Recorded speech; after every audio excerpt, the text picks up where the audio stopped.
Hey everybody, I hope you are doing well. Today we'll talk about how to fix or how to solve the problem of blocked accounts. On ChatGPT we click on settings. Here we click on apps, default apps, app settings. Here you will search about ChatGPT.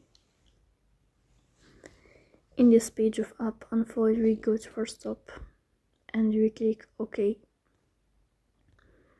Here you will enter to storage.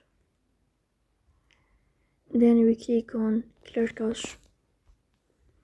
In this page you will turn off your Wi-Fi and you will turn on your Wi-Fi again to fix that problem.